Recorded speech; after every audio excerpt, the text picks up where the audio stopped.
Ito ang mainit na balita at trending ngayon sa mundo ng social media. Maka Duterte, tanggal ang maskara at Marcoleta sa pool kay Manong Juan. Matapos sampahan ng kaso itong si Dado, epekto ito ng sobrang panatiko sa mga Duterte na lahat ay gagawin. Abay heto, lalong nagyabang ang tarandado kahit pa may kaso. Subukan ninyo, the moment na uminit ang ulo ko na pagdiskitahan ko, yari kayo. Bring it on. Ang putang ina ninyo. Abuso kayo, mga gago kayo, abusado kayo. Kayo pa ngayon ang may katuwiran. Mga PI kayo. Hindi kami natatakot sa inyo. Tandaan niyo yun, hindi kami natatakot sa inyo. Kayo ang matakot sa amin. Kasi the moment na umikot ang gulong, yari kayo sa amin. Sabi ko nga, upakan niyo ako, revolusyon. Dapat kayo sa BBM government, ang isipin niyo yung armed forces baka mahati. You want a display of power ng taong bayan? Sige pa, i-push nyo pa kami because it will come. At kung kayo mag-i-insist sa amin, magpapatayan tayo. Because hindi kami pwedeng matakot kailanman kung ang pinag-uusapan na ay karapatan namin. Tandaan ninyo, kami yung kalabaw, tatadyakan lang namin kayo. Kayo langaw lang, papagpagin lang namin kayo. Kami ang nasa katuwiran. Tandaan niyo yun. At ang pinalalabas pa, ako pa yung naibang mga PI kayo. May araw kayo sa akin. Kung inanin yung lahat, tapusin namin to. Kung kinakailangan karoon ng revolusyon, magkakaroon ng revolusyon. At dahil nga sa kayabangan ni Dado, abay heto at may matinding buwelta ang mga Marcos supporter. These kinds of people have no place in civil society. Dapat nga, di na sila pinapakinggan eh. Ito mga radikal ni Digonggong. Utak kriminal eh. Hindi mo kayang maipagtalas-tasan? Sabihin, talas-tasan pa, hindi na. Patayan na lang. Kaya kami kaso eh. Yung mga ganyan salitaan niya, mga kotsero. Eh ngayon, mukhang masusubukan na sa korte. Kung may bayag kang pumatay, dapat may bayag ka rin humarap sa korte. Dahil naman kasimple. You do the crime, you pay the time. Ito na yun. Magkakasubukan kayo ngayon sa korte. Kaso mo nga, ang problema, the evidence is here. Daan sa 8GB na USB drive. Kinasuhan siya kayo ni General Torre. Sedition mismo ang ikinaso sa kanya ni General Torre. Good luck. O ngayon, nakatali ka sa litigation. Paano mo ngayon ilalaban yung sarili mo? Paano mo ngayon lalabanan yung kaso na yan? Lapit ka kay Digong, hinga pera? Lapit ka kay Digong, hingi ka abogado. Yung isa, di ba, yung general na kinasuhan din ng PNP for cyber libel. Nasa na ngayon? Nasa States na, di ba? Nagtatago sa States. Ayun, yung General Macanas. Di ba, yung kinasuhan ng PNP yan kasi kung ano-ano sinabi tungkol sa PNP. Nasa na siya ngayon? Nasa States. Balita ko, nagtatago. Kinuha nung anak kasi may kaso. Ano kayang gagawin ni Dado? Ang masaklap dito, mga kotsero, kung after nito, di ba nag-file ka ng kaso? Tapos sinabi ng DOJ, sige, pwede, kasuhan natin siya ng sedition. Tapos yung warrant of arrest ibinigay mismo kay General Torre. Tapos siya rin maghahanap at mag-aaresto. Ayun, saklap, di ba? Yung umaresto kay Kibuloy, siya rin ang aaresto kay Dado. Binunyag naman ng isa pang makamarcos kung bakit utak kriminal si Dado. May nag-message sa akin na itong si Dado Climiente daw po. Kaya pumatapang. Kaya walang tabas bigay ng threat. Kasi meron pala siyang card. Which is yung PWD card. Person with Disability card. Yun po yung kanyang hawak. Yun po yung kanyang panangga. Now, kung magpuproceed man itong ikakaso ni General Torre, mukhang mawawala sa linya. Kasi pwedeng sabihin ni Dado Climiente, ay, PWD ako. Kasi pwedeng sabihin niya na, wala ko sa katinuan nung sinabi ko yung mga statement na yun. So kaya pala, yung nakikita natin problema dito is I think mayroong problema sa pag-iisip itong si Dado Climiente. Buruin ba naman, meron siyang kaibigan daw na kumakain ng utak. Yan yung kanyang pinagmamamalaki. Tapos may 40 million daw sila, mga minamahal. Tapos siya daw po yung huhudyat. Kung sakaling magpi-people power na, I think, siguro, sa kanyang mga pinakikahang mga statement, na-jude something sa kanyang brains.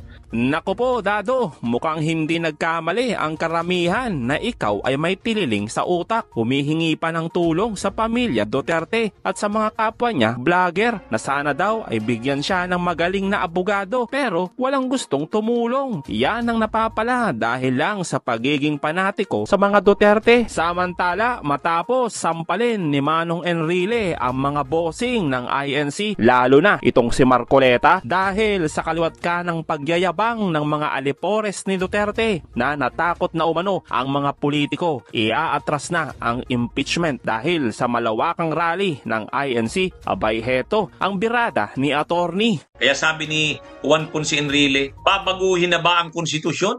dahil lang sa mga rally-rally katulad ng ginawa ng INC, hindi pwede yun.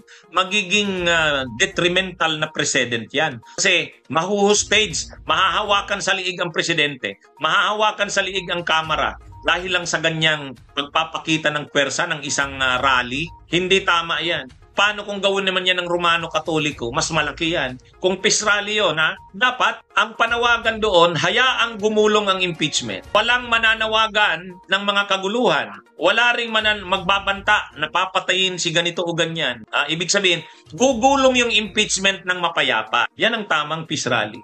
Kahit sinasabi pa nilang walang pinapanigan yung rally na yon, mayroon yun. Yung pinipigilan na yon ay ang impeachment ni Sara. Yun ang sinasabi ni Juan Ponce Enrile. Bakit mo pipigilan ang impeachment? Nakalagay yan sa konstitusyon. Kaya tama si Juan Ponce Enrile.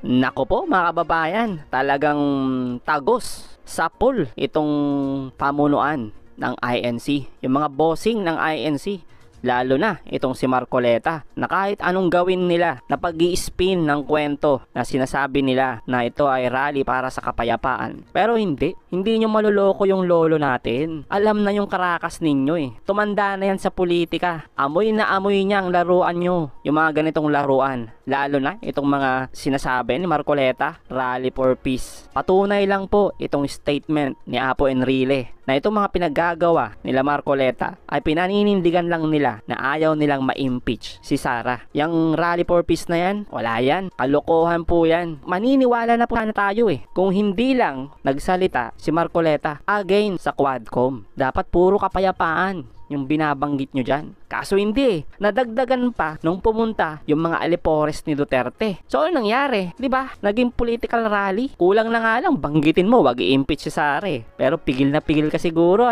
Marcoleta. Pero itong statement ni Apo Enrile, sampal sa inyo yan. Nakakahiya kayo. Ginamit nyo pa yung mga miyembro ninyo sa pag-aakala nila na ito ay rally for peace. Yung pala, naging statement lang ito at pinaninindigan ninyo na ayaw nyo ma-impeach si Sara. Ganun talaga. Pero eto nga, medyo matunog medyo matunog. Tuloy daw ang impeachment. Well, ako naman paulit-ulit kong sinasabi sa inyo mga kababayan. Tuloy po talaga yan. Ang maganda po kasi, wag tayong tumigil, nakalampagin ang ating mga kababayan na ituloy ang impeachment. Kasi po, pag tumitigil tayo, lalo na ngayon, puro opensa ang ginagawa ng mga Duterte. Ganyan po sinasabi nila na takot na daw yung mga kongreso, di ba? Takot na mga senador dahil sa lakas ng INC rally, nagpapakita sila na kami ang batas. Parang ganun eh. Sila yung magmamandate kung ano yung gusto nila. Parang binabalahuran nyo na talaga yung batas natin. Kaya tama lang na nagbigay statement, tumayo at nanindigan itong si Apo Enrile. Maraming salamat Apo Enrile. Mabuhay po kayo. At eto naman po mga kababayan, mapunta tayo dito kay Dado. Sunog yung yabang mo dito, brother. Dado,